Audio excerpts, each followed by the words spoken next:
Bollywood drugs case में 3 actress Deepika Padukone, सारा अली खान और श्रद्धा कपूर से नारकोटिक्स कंट्रोल ब्यूरो शनिवार को पूछताछ करेगा। सारा अली खान आज गोवा से मुंबई पहुंच गई हैं। दीपिका पादुकोण भी रात तक मुंबई पहुंच जाएंगी। दीपिका को पूछताछ के लिए एनसीबी दफ्तर में कल बुलाया गया था, लेकिन दीपिका ने एनसीबी के नोटिस के जवाब में कहा है कि वो शनिवार को पेश होंगी और पूछताछ में पूरा सहयोग करेंगी। दोनों एक्ट्रेस शूटिंग के सिलसिले में कुछ दिनों से गोवा में थी। एनसीबी ने ड्रग्स मामले में आज फैशन डिजाइनर और मॉडल सिमोन खंबाटा से करीब 5 घंटे पूछताछ की। नारकोटिक्स कंट्रोल ब्यूरो कल अभिनेत्री रकुलप्रीत सिंह और दीपिका पादुकोण की मैनेजर करिश्मा प्रकाश से पूछताछ करेगा। इसी के साथ एनसीबी ने करण जौहर की कंपनी धर्मा प्रोडक्शन के डायरेक्टर क्षितिज प्रसाद को भी कल पूछताछ के लिए बुलाया है।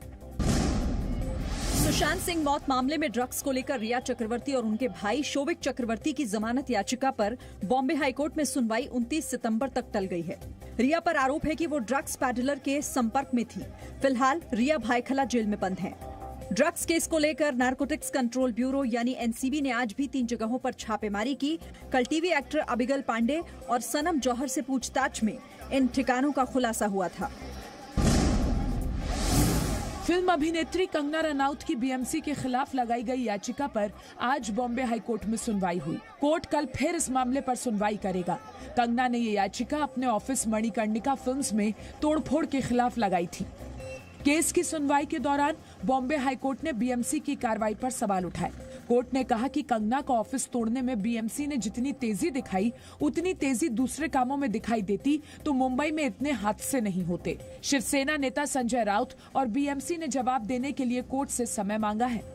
कंगना ने ट्वीट करते हुए कहा है कि माननीय हाईकोर्ट, मेरी आंखों में आंसू आ गए। मुंबई की बरसात में मेरा घर गिर रहा है।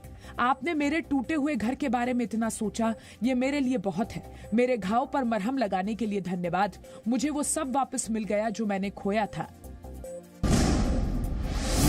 भारत ने जम्मू कश्मीर के मुद्दे को अंतर्राष्ट्रीय मंच पर उठाने की पाकिस्तान की कोशिश पर करारा जवाब दिया है।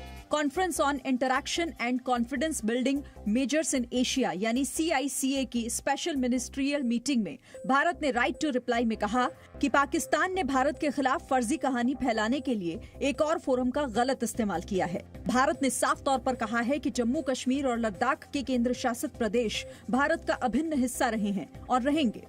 पाकिस्तान को भारत के घरेलू मुद्दों में दखल देने का कोई अधिकार नहीं है। वहीं विदेश मंत्रालय ने यह भी कहा है कि गिलगिट बाल्टिस्तान भारत का अभिन्न हिस्सा है और पाकिस्तान को इसका दर्जा बदलने का हक नहीं है।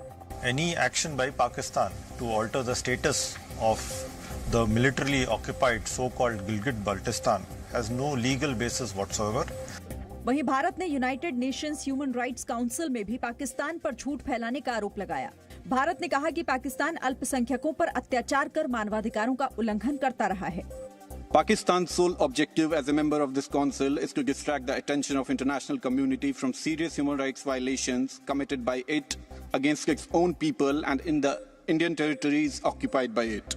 On one hand, pretends to speak for the rights of human beings, while at the same time it has unleashed state-sponsored cross-border terrorism against my country and is ruthlessly targeting innocent lives. विदेश मंत्री S Jaishankar ने कहा है कि भारत और चीन दोनों को ही आपसी हितों का ध्यान रखते हुए अनुकूल परिस्थिति बनानी होगी। विदेश मंत्री ने मुद्दों को सुलझाने के लिए बातचीत से हल निकालने का रास्ता सुझाया है। I think where India and China are concerned, it's important that they understand the need to accommodate each other's rights. I mean, clearly they will have some common interests and many interests which are more individual or nationally centered. This is one facet of a larger phenomenon for which both India and China have to sit down and find a solution. विदेश मंत्रालय ने कहा है कि भारत और चीन के बीच working mechanism for consultation and coordination की बैठक जल्द होगी। संसद में पास 3 कृषि बिलों के खिलाफ देश भर में प्रदर्शन हो रहे हैं। युवा कांग्रेस के कार्यकर्ताओं ने दिल्ली के इंडिया गेट पर मशाल जुलूस निकाला और सरकार के विरोध में नारेबाजी की। कल कांग्रेस ने भारत बंद बुलाया है। पंजाब के किसानों ने भी आज से 3 दिवसीय रेल रोको आंदोलन शुरू किया है। किसानों के विरोध प्रदर्शन को ध्यान में रखते हुए फिरोजपुर डिवीजन ने स्पेशल ट्रेनों के आने जाने पर रोक लगा दी है। बहुजन समाज पार्टी के अध्यक्ष मायावती ने भी बिल का विरोध करते हुए कहा कि वैसे तो संसद लोकतंत्र का मंदिर ही कहलाता है, फिर भी इसकी मर्यादा अनेकों बार तार-तार हुई है। वर्तमान संसद सत्र के दौरान भी सदन में सरकार की कार्यशैली और विपक्ष का जो व्यवहार देखने को मिला है, वो संसद की मर्यादा, संविधान की गरिमा और लोकतंत्र को शर्मसार करने वाला है। अति दुखद। केंद्रीय सूचना एवं प्रसारण मंत्री प्रकाश जावड़ेकर ने विपक्षी दलों की राजनीति को दिशाहीन बताया। विपक्षी दलों का राजनीति दिशाहीन हो गई है, क्योंकि जब उनका अधिकार था संसद में बैठने का, बोलने का, अपनी राय जताने का, तो वो अधिकार उन्होंने छोड़ दिया, वॉकआउट किया और बाहर जाके धरने प्रदर्शन कर रहे हैं। प्रधानमंत्री नरेंद्र मोदी ने फिट इंडिया मूवमेंट की पहली सालगिरह पर कई हस्तियों से बात की। ऑनलाइन कॉन्फ्रेंस के जरिए प्रधानमंत्री मोदी ने फिटनेस जगत से जुड़े लोगों से संवाद किया। प्रधानमंत्री के इस डायलॉग का मकसद देश के लोगों को फिट रहने के लिए प्रेरित करना था। 1 साल के भीतर ये फिटनेस मूवमेंट ऑफ पीपल भी बन चुका है।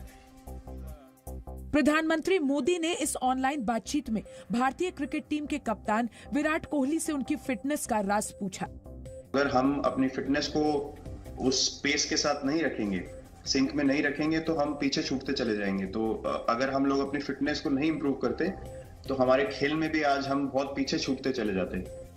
प्रधानमंत्री से संवाद में पैरालंपियन देवेंद्र झाझरिया समेत मॉडल, रनर और एक्टर मिलन सोमन और न्यूट्रिशनिस्ट रजुता दिवेकर ने भी हिस्सा लिया। महिलाओं के साथ हो रहे अपराध पर लगाम लगाने के लिए योगी सरकार ने बड़ा फैसला लिया है। योगी सरकार महिलाओं के साथ छेड़खानी करने वालों के पोस्टर पूरे शहर में लगवाएगी। मिशन दुराचारी के तहत महिला पुलिसकर्मियों को ये जिम्मेदारी सौंपी जाएगी कि वो ऐसे लोगों की पहचान करके इनके पोस्टर शहर के चौराहों पर लगवाएं। बीजेपी सांसद मनोज तिवारी का कहना है कि योगी सरकार के फैसले से महिलाओं के साथ अपराध में कमी आएगी। कांग्रेस ने सरकार के फैसले पर सवाल उठाते हुए कहा कि पोस्टर लगाकर अपराध पर नियंत्रण करना बेईमानी है। पोस्टर लगाना एक प्रक्रिया, मुझे लगता है कि उत्तर प्रदेश के जो हालात है, अपराध का बोलबाला है, पहले सरकार अपराधियों पर नियंत्रण